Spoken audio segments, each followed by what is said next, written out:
Welcome to the Publish Her podcast, a place where you can come to get inspiration, motivation, help, encouragement, and support in your journey to write, publish, and sell your book. Hosted by Alexa Bigwharf. 'Cause I've been where you've been, and I felt what you're feeling, and I don't want to get in your way. All right, welcome back to another episode of the Publish Her podcast. Today is going to surely be fun because we just decided we're just going to wing this as we go through it. So, in full transparency, I'm just kidding. We have 3 podcast experts here.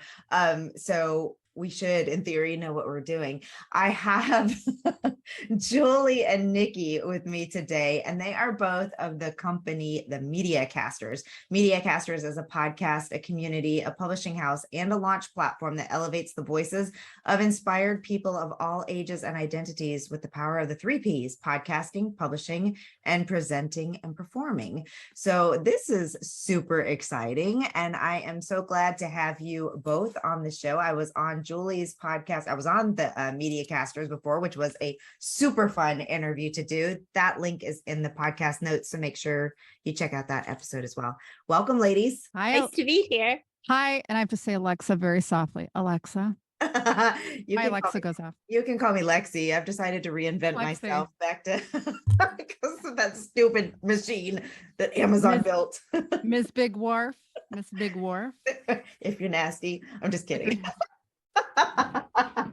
Oh my gosh. I have had the worst headache today and it's finally gone. So I'm feeling a little giddy. So bear with me.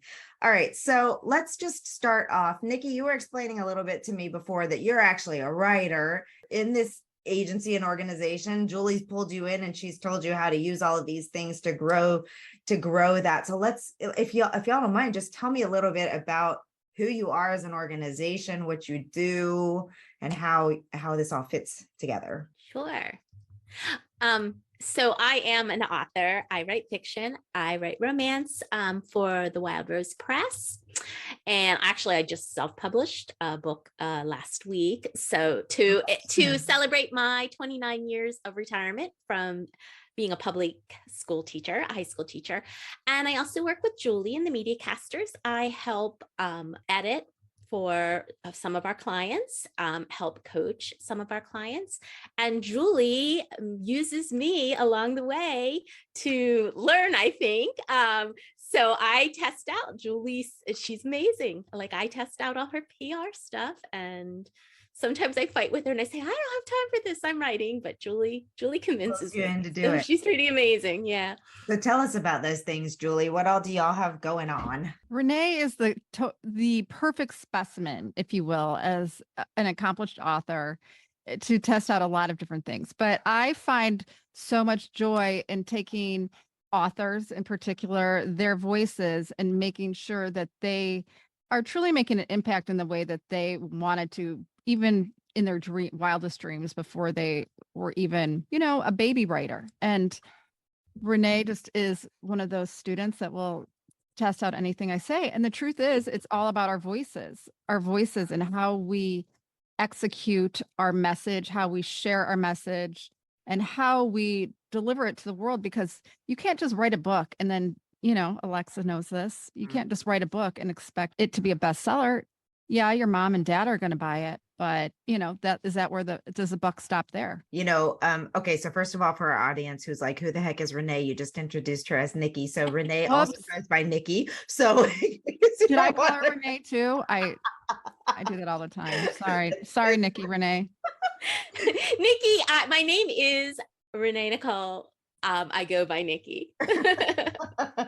It happens. There's too many names to figure out in this. Yeah. I'm just Julie, so it's really easy. It's Julie. We keep Julie. Yeah.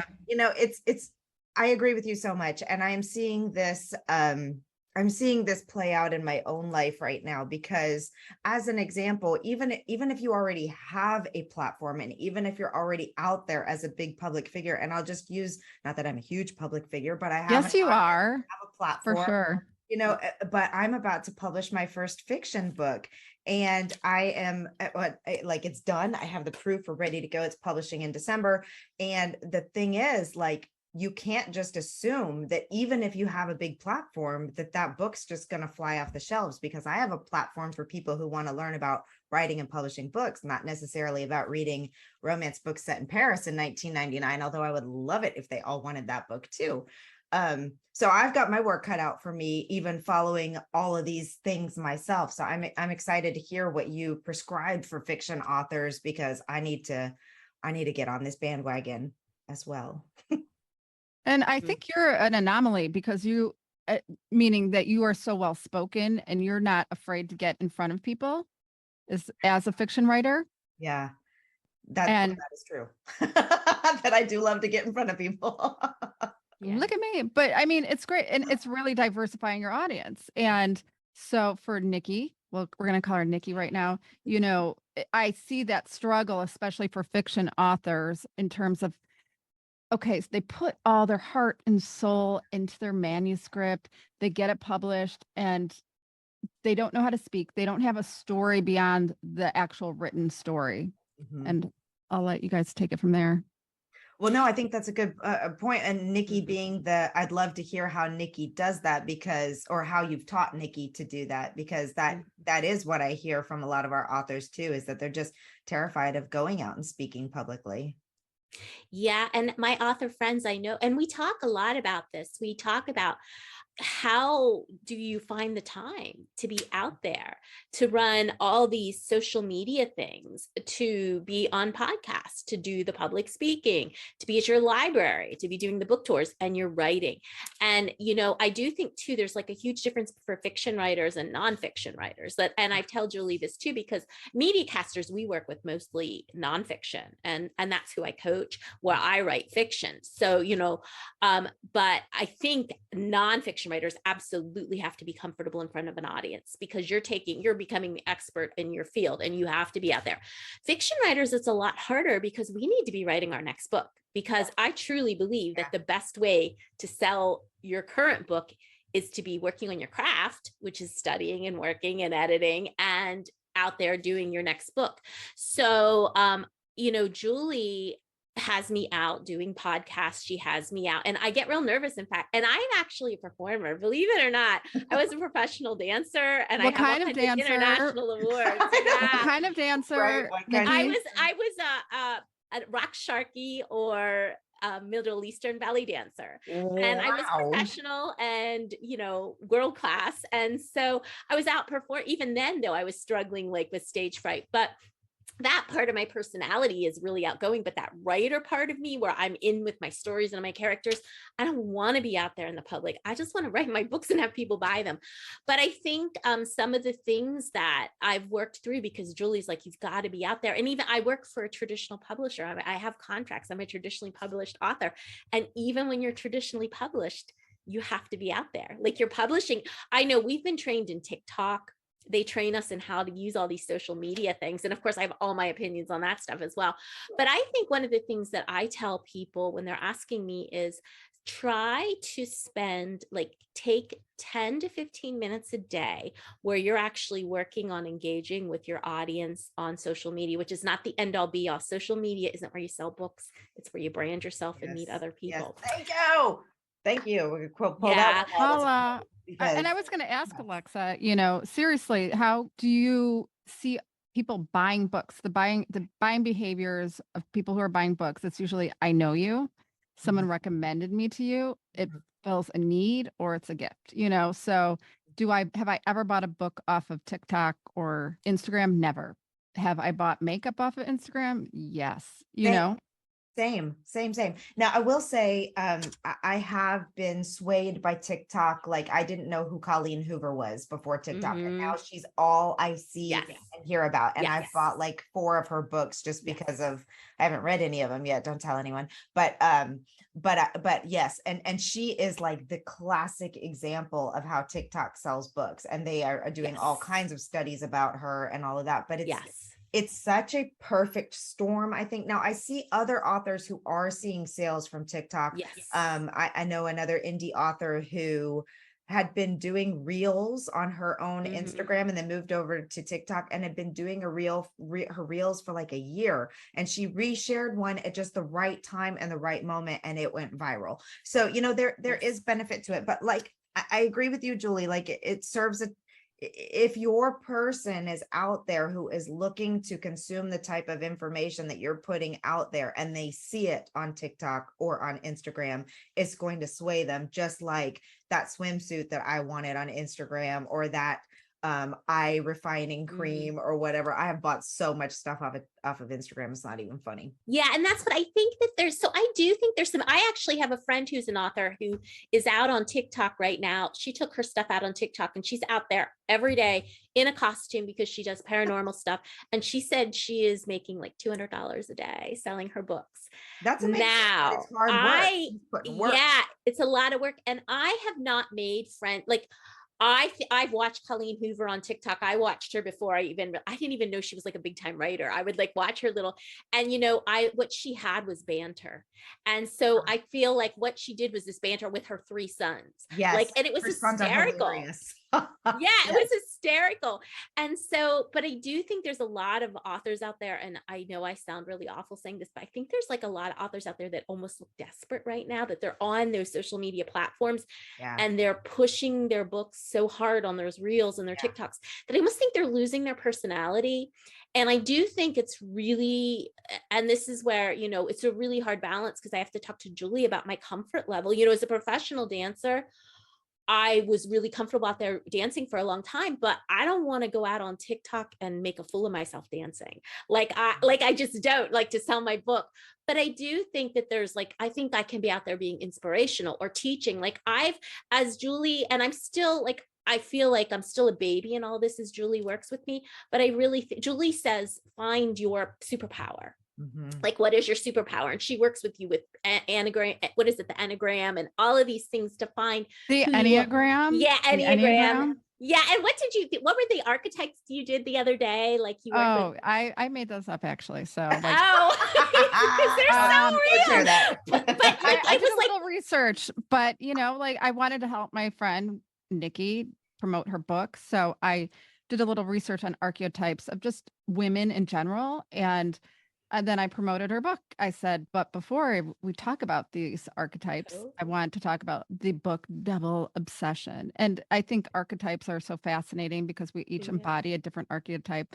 What was it? Lover, the hunter, the goddess, the queen, the old maid, and the sage. So we all embody those, and we do when we write books as well. So it's about getting creative. It's about thinking outside the box. It's not putting all your eggs in one basket. There's nothing worse than someone putting up, where's your energy going? Because, your energy goes where your intention flows. It's about, Alexa's the perfect model for this. I mean, you speak in front of people, you teach people, you do podcasts, you write books. I can't imagine a more well-rounded package as an author than you. Well, thank you. But to Nikki's point from earlier, like that takes a lot of time and it takes its toll. And when I am focused on writing books, nonfiction books, it's perfect because everything goes in a nice big package together. My audience is all the same. I'm talking about things, I'm writing for them, giving them the tools. But on the fiction side, it's kind of like, I know I need to just write, get more books out there, all that kind of stuff. So it is very interesting, the different sides. But I think that this is one of the biggest reasons why I push even fiction writers to really spread out their marketing and launch timeframe for, especially for their first book, so that they have the time to devote to all of these different pieces of it and the marketing. But I wanted to shift pace just a little bit, or shift subjects just a little bit, because social audio apps, you mentioned that in the beginning, and I really want you to talk about that and tell us what they are and how when you talk about social audio apps, what do you mean for someone that's a new term to? And I'm watching Renee's body language because I know her so well. I saw like the little eye roll. She's not a huge fan. She's like, no, do we have to go there? I want to talk about TikTok more. Well, and yeah, she's good. She's an expert at that. But social audio looks like the largest social audio platform is Clubhouse right now. There's Clubhouse, my newest favorite, and I have really dive deep into this to the research is Breakout, run by Cody Harvey and Devin Johnson out of Indianapolis. Heard They about are it. you I mean, I would even love to introduce you to them because I call them friends, but we'll see after this interview if they still call me friend.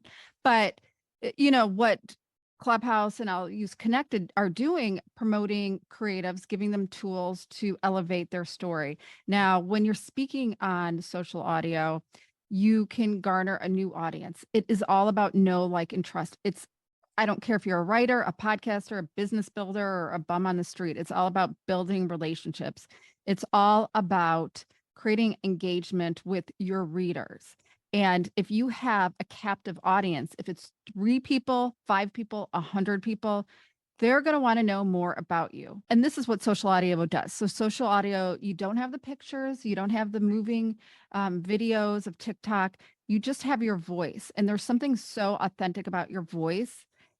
You can't ignore it. And specifically on Clubhouse, I've made amazing connections, amazing partnerships, amazing friends. I never go on there salesy.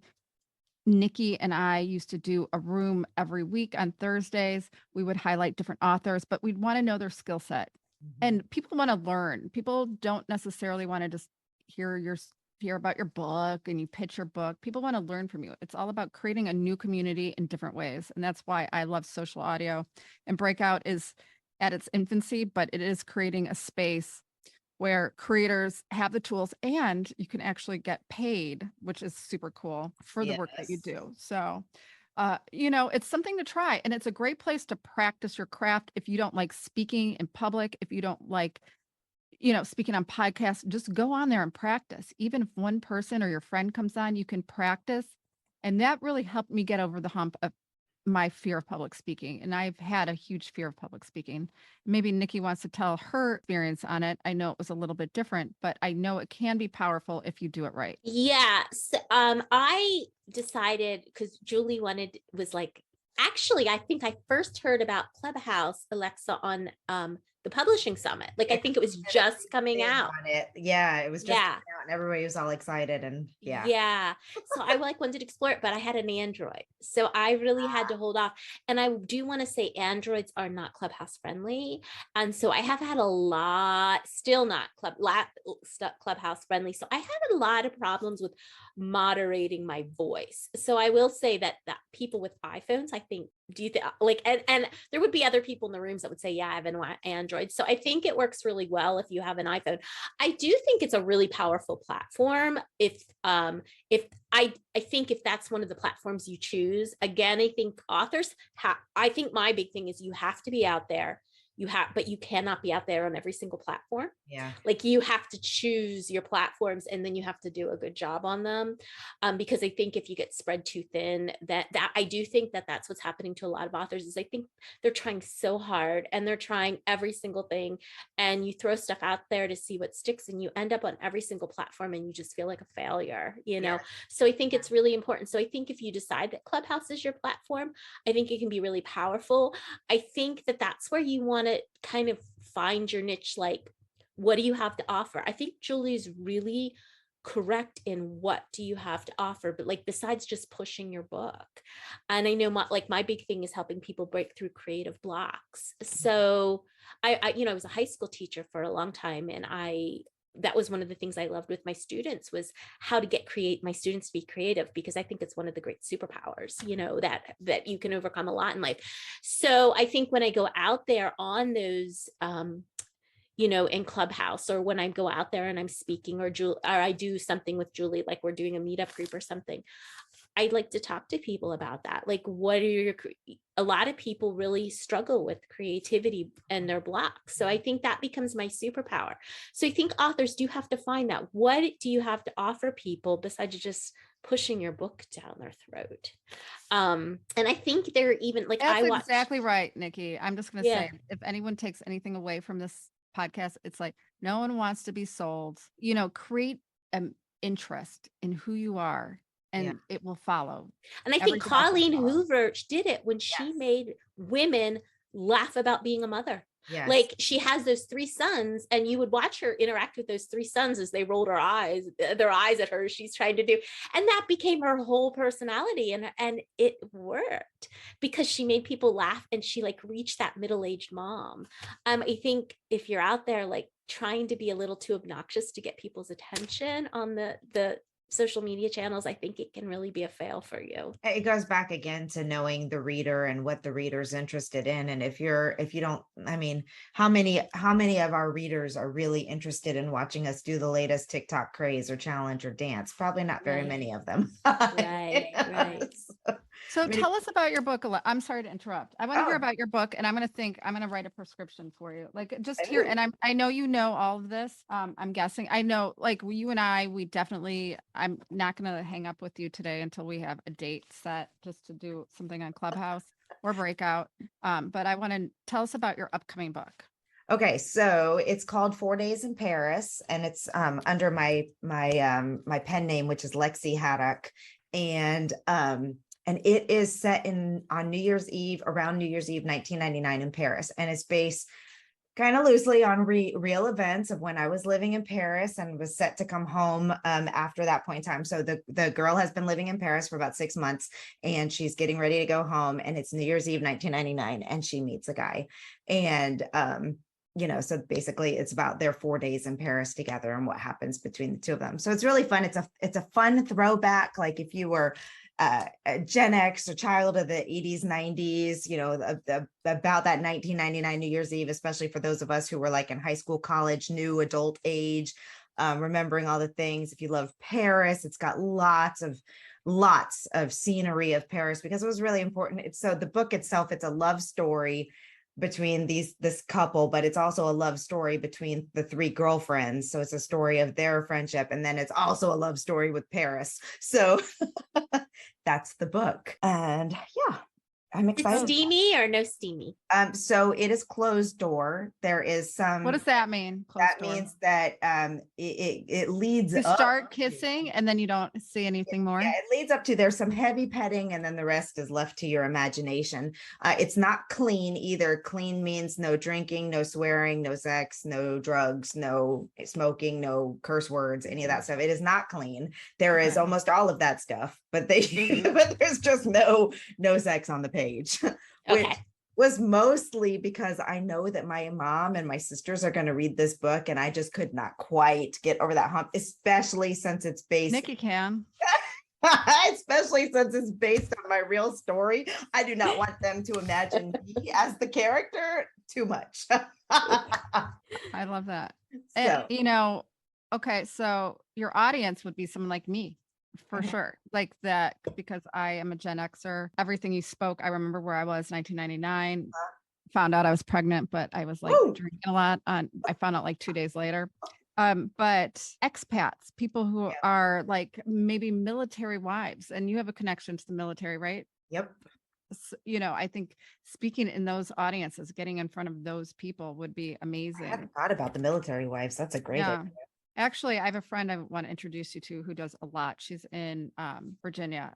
And you should be on her podcast actually, because that's her jam, military wives. So people who have lived abroad and are of our age, I think are your perfect audience. So. Yep, I agree. And that's what my beta readers said too, was that, I mean, they love the storyline. It's a cute story, cute romance, but several of them said that it reminded them of when they were college aged and studying abroad and doing all that kind of stuff. So yeah, it's fun. When life was carefree and we didn't have all the and that's why I wrote the book, actually, because at the time I wrote it primarily during COVID and through my divorce, and it was a way for me to like get back to when I felt the best in my life, because I was not feeling the best in my life, and so it was very healing for me to write it too, which I just absolutely loved. But it's also fun. It's turned into a really cute, wonderful little story. I'm starting to get reviews, and that part is terrifying. So Nicki can talk about that. Oh yes, I just released. I did a really risky.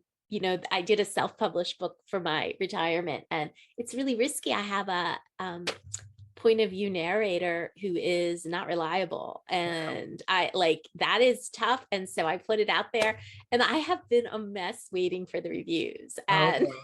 like just yeah, because I Fingers knew, and my editor was saying to me, you know, you're really playing with some triggers here. And I'm like, yes, I know. Like you're really, I Pushing the really push my limits. own boundaries. I love Yeah. it. I love it. Yeah. So, and I knew when the reviews came in, some people were going to love it and some people were going to not like it. And yeah, reviews are terrifying.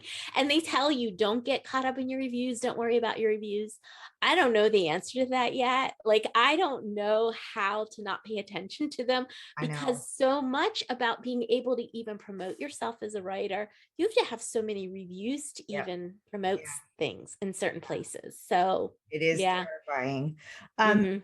Yes, but it's part of the process, right? And part of it, Mhm. but back to what Julie was talking about before, like with those creation of the relationships. I think when you go out and you're talking about it and you're sharing your story and sharing the things, like when you, I mean, I just gave it really, for in the interest of time, just a teeny tiny snippet, but getting out in front of audiences and making them connect with you and thinking, yeah, I remember being abroad in those times, or I remember dating a guy, or I remember, exactly party on New Year's Eve, 1999, like all those things. When you bring it in, like finding your audience like that, I think also makes more sympathetic reviewers, because they buy your Mhm. book because they're excited about, they're feeling those feels, and then hopefully are kinder Mhm.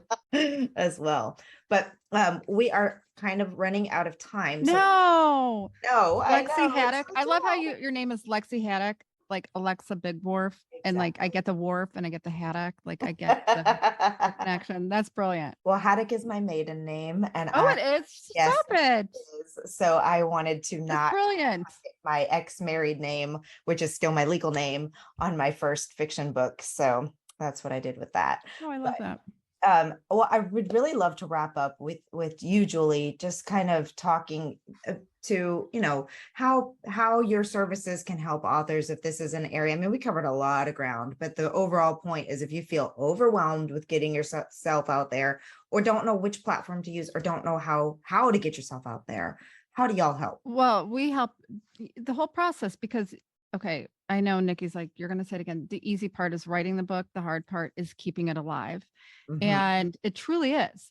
And how Agreed. do you keep it alive? And you have to, it's almost necessary that you have a sounding board or a mentor or somebody that understands or has walked the path before you, that can tell you, oh, hey, Alexa, maybe you should be writing a guest blog on this website, or maybe you should be writing an article on this for this magazine, or maybe you should be guesting on Good Morning America, Alexa. Well, Uh, why not? that's what we're thinking. And think, Alexa, thank you. Dream big. It's about dreaming big, not letting your dream die, because I know as creatives, when we're presenting this to the world and it's not received, it's like just snuffing out that light. And it's about believing so much in yourself and creating a story that grabs the attention, that's so delicious and memorable that nobody can forget it. That this is where connections are made.